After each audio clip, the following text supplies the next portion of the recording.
Hari Kamis tiba-tiba Abu Ubaidah ngomong, kami sangat minta izin kepada rakyat Indonesia untuk meledakkan rumah sakit di Indonesia. Karena apa? Karena ada markas AIDS. Nah, jadi komen di netizen semua apa? Hancurkan rumah sakit biar mati sekali, tak bangun lagi nanti. Kalau semua itu setuju untuk dihancurin biar AIDS mati. Tapi karena ada permintaan seperti itu, buru-buru Israel tinggal. Hari Rabu kita kira kecam, hari Jumat ada keluar. Dan sekarang kosong rumah sakit ini.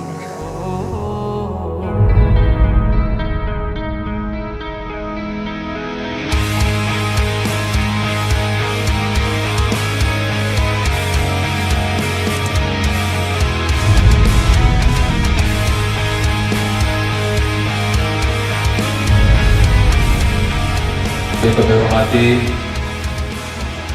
Bapak Camat Kecamatan Serang Baru yang dalam hal ini diwakili oleh Bapak Sekretaris Kecamatan Bapak Iwan Kurniawan SEMSI. Yang kami hormati Bapak Kapolsek Serang Baru yang dalam hal ini diwakili oleh Bapak Aibtu Saiful. Yang kami hormati Ketua Presidium Mercy Bapak Dr. Sarbini Abdul Murad. Kami dari Ketua Tim Baksos Mega Regensi mengucapkan banyak terima kasih dengan kekuatan stakeholder yang ada di Mega Regensi yang luar biasa, yang kami akui jempol ya. Alhamdulillah Bapak Ibu ya, semangat sejak berdirinya FKSN pada tahun 2013 kita alhamdulillah sudah bekerja sama dan juga dibantu berikutnya ada organisasi yang hadir, dan kita menyadari akan pentingnya kebersamaan, akan pentingnya kita bersatu, tidak ego dengan kekuatan kita yang punya, tetapi dengan kebersamaan seperti moto yang ada. Alhamdulillah kita mampu bergerak secara bersama-sama. FKSN ini sudah diakui Pak oleh pemerintah daerah Kabupaten Bekasi, bahkan sudah mendapatkan penghargaan oleh Bupati Bekasi pada waktu. Saya merasa mewakili pemerintah Desa Sukasari, merasa bangga dan bahagia ya, ini apa yang telah dilakukan oleh para ketua RW, oleh forum-forum yang lain, luar biasa sekali. Tapi ini mudah-mudahan menjadikan contoh untuk yang lainnya, karena saya lihat begitu banyak yang simpati tetapi kemana untuk menyalurkan. Dan ini kebetulan langsung ada ketuanya, ada Presiden Mercy yang hadir di sini, apalagi akan menyampaikan peristiwa-peristiwa terkini. Mudah-mudahan apa yang telah kita lakukan, apa yang kita keluarkan menjadi catatan amal ibadah buat kita semua.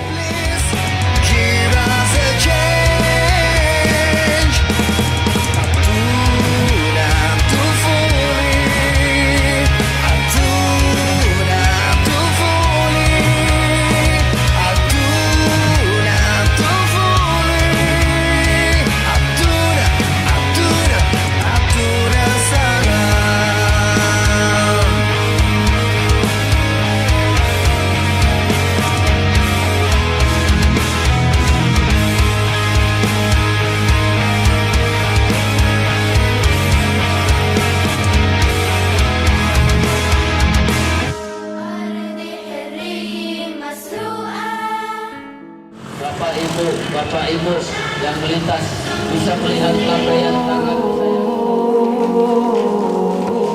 Bismillahirrahmanirrahim. Assalamualaikum warahmatullahi wabarakatuh. Waalaikumsalam warahmatullahi wabarakatuh. Alhamdulillahirabbil alamin, wassalatu wassalamu ala asrofil anbiya'i wal mursalin wa ala alihi washabihi ajmain, amma ba'du. Yang saya hormati Bapak Camat Serang Baru yang diwakilkan oleh Sekdam Pak Iwan Kurniawan.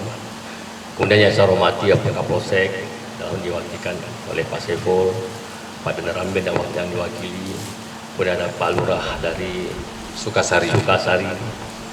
Dari FKSN, Bapak Ibu sekalian yang tidak bisa saya sebutkan satu persatu, tapi tidak mengurangi penghormatan kami semuanya. Alhamdulillah pada kesempatan ini pertemuan yang ke-6 saya bisa hadir di sini. Ada Pak Ben tadi itu datang kali bantuan diserahkan ke Mercy. Yang ke-6 saya hadir insyaallah. Alhamdulillah bisa bertemu, bisa ngobrol. Kemudian saya terus terang kagum sama warga Mega Regency. Artinya bagaimana kekompakan antara semua lapisan masyarakat kompak, kemudian muspika yang kompak. Jadi semua hal-hal yang menyangkut tentang bencana ada tim khusus untuk menanganinya. Baik dalam maupun di luar negeri, di Cianjur, di Serang. Ini Masya Allah, jarang-jarang terus terang. Saya bukan muji Pak ya, bukan muji di Bapak.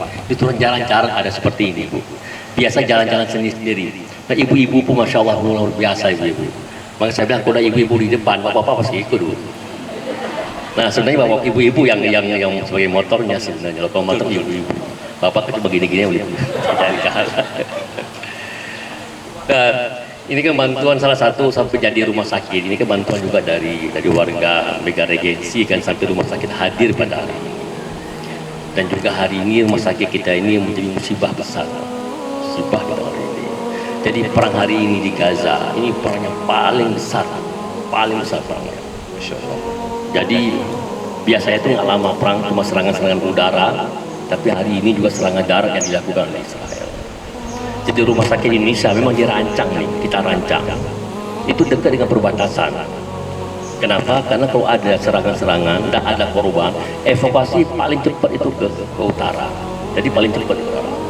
Jadi Bapak Ibu sekalian, kira-kira 1 bulan ketika Israel menyerang, sebelum rumah sakit ini dikosongkan, dipaksa kosongkan. Itu ada 3 kata yang paling sering disebut oleh jurnalis internasional. 3 kata. Pertama Israel, yang kedua Gaza, yang 3 rumah sakit Indonesia. 3. Nah, kenapa? Karena rumah sakit ini rumah sakit yang paling lengkap di utara. Dan nomor 2 besar di Gaza. Jadi kalau pertanyaan rumah sakit apa yang paling besar di Gaza? Jawabnya rumah sakit Indonesia. Dan utara itu yang paling lengkap di utara. Dan gagah rumah sakit itu gagah. Kalau orang lihat pun kagum dia. Gagah rumah sakit ini. Enggak ecek-ecek. Enggak abal-abal. Benar-benar rumah sakit. Betonnya tebal banget. Maka ketika Israel menyerang di pinggir-pinggir itu, rumah sakit masih utuh. Dia akan hancur kalau langsung misilnya itu rudal langsung kena rumah sakit, jangan. Kalau pinggir-pinggir, insya Allah enggak. Memang dirancang itu begitu kuat rumah sakitnya. Nah kita memprediksikan itu. Dan yang kedua, rumah sakit Indonesia sampai dengan hari ini selalu kena fitnah dari Israel. Tanggal 7 November itu Laksamana Muda Danis Hagari, juru bicara IDF, menuduh bahwa rumah sakit Indonesia itu memberi solar ke Hamas. Itu tuduhan pertama. Nah kemudian wartawan VOE, wartawan Amerika itu konfirm saya tentang solar itu. Kalau kita pikir-pikir, apa salah orang kasih solar kan? Kan nggak ada yang salah nih. Bisa datang orang nih, Pak tolong solar dong. Nggak boleh, ada Hamas. Hamas kalau kita ini P3 lah, P3 PKB Partai Islam. Salahnya di mana dikasih solar? Nggak ada yang salah. Tetapi karena ini tuduhan dan kita nggak mungkin ngomong seperti itu. Nah saya mencoba untuk mengargumentasi bahwa nggak ada salah di sini. Ketika orang susah kita bantu, nggak ada yang salah di situ. Yang kedua, tuduhan kedua adalah ini di Twitter Israel itu berkembang adalah ketika orang rame-rame masuk ke rumah sakit Indonesia ada yang lempar sesuatu dan apa dituduh? Ada orang melempar AK-47 senjata serbu yang sedang dipakai oleh para pejuang Palestina. Itu berkembang tuh. Apa yang narasinya dibangun? Ada orang-orang Hamas yang tinggal di rumah sakit Indonesia. Tetapi setelah dibesarkan itu lemparan itu Bu, apa yang kelihatan? Pentungan sapam. Pentungan sapam panjang ke ada tengah-tengah itu, segini itu. Kalau lemparnya kayak AK-47, tapi kalau dibesar itu pentungan sapam rupanya. Nah, tuduhan kedua itu gagal. Tuduhan yang ketiga adalah apa? ada terowongan, dan ada markas Hamas. Kita bantah secara diplomatis, kami bantah, dan secara teknis kami bantah bahwa itu nggak ada tuduhan itu. Kita buat profesional. Atau ngomong-ngomong bersama Pak Yusuf Kala, dia bilang gini, apa salahnya orang buat terowongan di mana kek? Kalau orang sembunyi, mengamati. Nah, saya bilang Pak Yusuf Kala, kalau Bapak boleh ngomong itu, bisa nggak boleh ngomong itu? Tapi memang nggak ada rumah sakit seperti itu. Oke, itu dulu ya. Yang kelima, tuduhannya apa? Sekarang ini barusan nih, kakak 3 hari yang lalu, bahwa mobil yang menyandra orang di Israel ditemukan di rumah sakit di Indonesia. Itu tuduhan kelima, ya. Tapi tuduhan kelima, wartawan udah tahu. Wartawan bilang, dok, nggak usah dibantah dok, udah tahu bohong semua. Bohong semua. Jadi semua direkayasa. Apa yang terjadi? Kira-kira 3 minggu yang lalu di rumah sakit kita menjadi markas IDF, markas tentara Israel. Di rumah sakit kita, dia tuduh di rumah sakit ada markas Hamas. Nah sekarang dia buat markas Israel di situ, tentara Israel. Artinya apa? Artinya dia termakan dengan kata-katanya sendiri. Dan kita bantah itu. Kita kecam itu. Bahwa apa yang dilakukan Israel itu adalah melanggar undang-undang perang, undang-undang Konvensi Jenewa. Kita bantah. Nah, apa yang terjadi? Kita bantah hari Rabu kemarin. Hari Kamis tiba-tiba Abu Ubaidah ngomong, kami sangat minta izin kepada rakyat Indonesia untuk meledakkan rumah sakit di Indonesia. Karena apa? Karena ada markas IDF. Nah, jadi komen di netizen semua apa? Hancurkan rumah sakit biar mati sekali, tak bangun lagi nanti. Soalnya semua itu setuju untuk dihancurin biar IDF mati. Tapi karena ada permintaan seperti itu, buru-buru Israel tinggal. Hari Rabu kita kecam, hari Jumat dia keluar. Jadi sekarang kosong rumah sakit Indonesia. Keluar takut rupanya dengan ancaman IDF dan kecaman kita, takut rupanya. Dan pertama lagi gini, asumsi dia tuh, tak sembunyi di rumah sakit Indonesia kan nggak ditembak sama Hamas. Karena di utara itu nggak ada nyaman, semua itu berbahaya bagi Israel. Nah, apa rumah sakit Indonesia? Ngumpet di situ dia. Kerempat lantai nih, gampang untuk monitor dan letak strategis. Dia pikir aman-aman, nggak mungkin dong Hamas menyerang. Nggak mungkin. Kalau menyerang, nggak mungkin Indonesia dukung kita. Jadi kalau ngerayain Indonesia, setelah kita ngomong hari Rabu, hari Kamis diancam sama Ubaidah. Wah, Jumat ya tinggalin kosong. Setelah kosong, dia letaklah beberapa mobil yang dia katakan bahwa di mobil itu tumpukan darah, dan mobil ini dia mewalari sandera dari Israel. Bayangkan selama 3 minggu kosong, dilakukan apapun untuk menduduh itu. Nah itu ya, tuh. Dan yang kedua adalah, saya nggak ada air mata lagi Pak Lurah, udah habis air mata saya. Udah habis. Jadi sekarang, sasaran sekarang dokter, terutama dokter bedah, itu ditembak atau ditangkap. Dan sekarang lebih dari 200 dokter tewas. Jadi nggak ada undang-undang. Bagi Israel, Hamas atau pejuang Palestina sama anak bayi sama aja. Bagi mereka anak bayi anak kobra. Dan kalau gede jadi kini kobra, dihajar aja. Dan kejam sekali. Kejam sekali. Nggak ada aja. Saya nggak pikir kok ada manusia seperti itu. Kok ada manusia seperti itu. Nah, oleh sebab itu segala upaya kita lakukan untuk menyelamatkan saudara kita di Palestina. Kita sama Kemlu bekerja sama yang erat sekali dalam hal ini. Dan walau bagaimanapun, Mercy yang menguasai secara teknis, karena ada orang kita di situ, kemudian dari segi pengalaman. Nah, ada 3 relawan kita di situ. 3 relawan kita. Nah, ada cerita yang menarik. Tanggal 10, dia orang Kemlu datang ke kami. Dia minta sangat. akan 3 relawan disebut evakuasi. Dan itu tugas negara, mengevakuasi warganya ketika dalam kondisi sulit. Itu tugas negara. Itu memang indikasi perang darat sudah ada. Dan Israel minta 1,1 juta warga utara harus mengungsi ke selatan. Kalau tidak, terima resiko. Nah, kami ketemu. Nah, di situlah hidup saya, Bu, Bapak sekalian. Ini yang paling berat hidup saya, Bu. Karena apa? Karena kita bisa membayangkan gimana suara rudal ya. Dan saya sering dengar di sana. Wah, itu suara. Ini suara rudal, suara itu namanya drone, kayak suara orang perempuan itu. Tiap malam. Dan coba Bapak Ibu bayangkan, Bu, 3 bocah di sana itu. Kalau kita ini, mereka itu harus memutuskan. Dan mereka untuk keluar dari Gaza mau keluar dari utara, keluar dari Gaza. Nah, itu udah apa semua. Saya bilang apa sama mereka? Jangan tinggalkan warga Gaza. Hari ini mereka membutuhkan kita.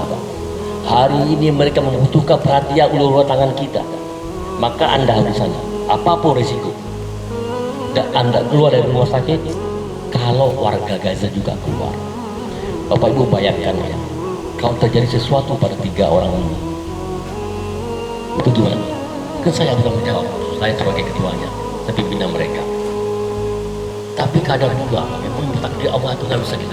Andai kata mereka ketika itu mereka evakuasi, itu rombongan itu habis semua, dihajar Israel, dihajar semua. Nggak jadi pula. Dan saya ngotot mereka jangan keluar supaya ada istilah Tuhan. Kalau saya nggak ngotot, habis mereka. Nah, sekarang mereka udah evakuasi di selatan. Dan alhamdulillah mereka melakukan misi-misi kemanusiaan dan semua bantu Bapak Ibu sekalian.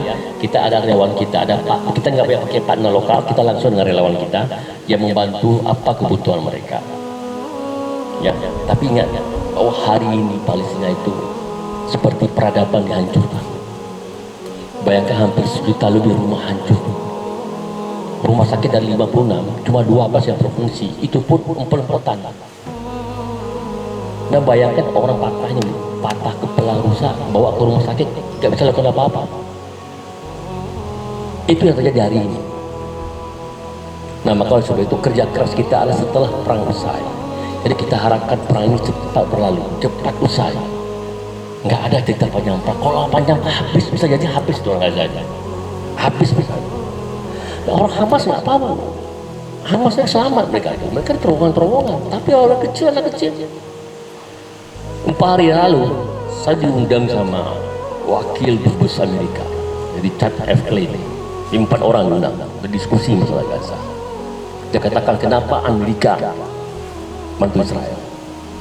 Segala macam dikatakan bahwa Hamas teroris, segala macam ini itu. Dan kita bantah. Saya katakan sama si wakil dubes ini, kalau Amerika tidak menghentikan kekejaman Israel, kebengisan Israel, Anda akan menanggung dosa sejarah. Kalau yang mati itu orang Hamas, ya wajar mati, kayak perangnya nggak mati. Resiko militer, resiko. Tapi kalau yang mati anak bayi kematiannya, anak perempuan, ibu-ibu, itu gimana ceritanya? Maka saya ngomong tegas sama si wakil dubes itu. Amerika bertanggung jawab. Anda protes Rusia nyerang Ukraina, tapi Anda bantu Israel nyerang Gaza. Ya. Jadi Bapak Ibu sekalian, cerita masih panjang. Jadi kita harus tetap istiqomah. Kata Syekh Yusuf Qaradawi di kitab fikih jihad beliau katakan bahwa bantu Palestina hari ini adalah fardu ain. Fardu ain Bapak Ibu sekalian, sama kayak puasa, sama kayak sholat. Dan Allah akan tanyakan itu kepada kita. Jadi ketika Allah tanya kepada kita, Pak Ben, Anda lakukan apa? Ben, lakukan apa untuk Palestina? Dia bisa jawab. Kalau Sarbini melakukan apa untuk Palestina? Saya bisa jawab. Karena nggak mungkin senjata kita kasih, nggak mungkin tentara ke sana. Jadi bantuan, dan minimal doa yang kita kirim ke sana. Doa, ya Allah bantu saudara saya di Palestina, menangkan mereka, kuatkan mereka. Itu yang bisa kita lakukan. Itu fardu ain. Nah kita bisa bayangkan bagaimana negara-negara Arab mereka bertanggung jawab itu sama Tuhan semua. Mereka butuh apa yang dikirim kain kafan. Masuk satu truk masuk. Biru pun orang buka kain kafan semua dikirim. Gimana gitu? Jadi itu yang terjadi hari ini. Jadi yang namanya Asisi, Salman itu bertanggung jawab Tuhan. Dan yang kedua, Bapak Ibu sekalian, kita juga harus tahu bahwa banyak tuduhan-tuduhan ke saudara kita. Dan tuduhan banyak. Dan kita harus istiqomah dengan mereka. Saya pikir itu ya yang gambaran singkat. Karena cerita panjang lebar itu bisa besok nggak selesai. Ceritanya banyak sekali. Jadi ingat ya, di-expose atau tidak di-expose, sibuk atau tidak sibuk kita, bahwa Palestina harus kita pikirkan. Kita sudah 17 tahun berpikir dan berubah untuk Palestina, 17 tahun. Jadi kita nggak setengah-setengah. Ini adalah fardu kifayah yang kita lakukan. Dan kita harus ingat, masuk surga itu bukan karena ibadah kita, ini karena rahmat Allah aja. Maka di antara amal-amal semua itu, amal yang paling besar itu amal jamaiyah, amal sosial, itu paling besar pahalanya. Jadi bantuan-bantuan ibu bapak sekalian, jadi jalan-jalan di mana-mana untuk Palestina itu semua aja pahala yang luar biasa. Dan itu akan kita banggakan nanti di depan Allah Subhanahu wa taala di yaumil akhir. Demikian, mohon maaf kalau ada kesalahan. Sekali lagi terima kasih atas bantuannya. Mudah-mudahan ini bisa kita salurkan untuk saudara-saudara kita yang ada di Palestina dan menjadi wasilah kita untuk jadi masuknya surga Allah Subhanahu wa taala. Terima kasih. Assalamualaikum warahmatullahi wabarakatuh. Waalaikumsalam warahmatullahi wabarakatuh. Allahumma nusril Islam wal muslimin di Palestina. Allahumma nusril Islam wal muslimin di Palestina. Allahumma nusril Islam wal muslimin di Palestina. Allahumma a'izzal Islam wal muslimin wa anil syirka wal musyrikin wa damir a'da'ad-din ya rabbal alamin. Allahumma inna nas'aluka ridhaka wal jannah wa na'udzubika min sakhatika wan nar. Allahumma innaka afuwwun karim tuhibbul afwa fa'fu anna ya karim. Allahumma rabbana atina fid dunya hasanah wa fil akhirati hasanah wa qina azabannar. Wa sallallahu sayyidina Muhammadin wa ala alihi wa sahbihi wa sallam. Bi fadlika subhana rabbika rabbil izzati amma yasifun. Wassalamu alal mursalin walhamdulillahi rabbil alamin. Assalamualaikum warahmatullahi wabarakatuh.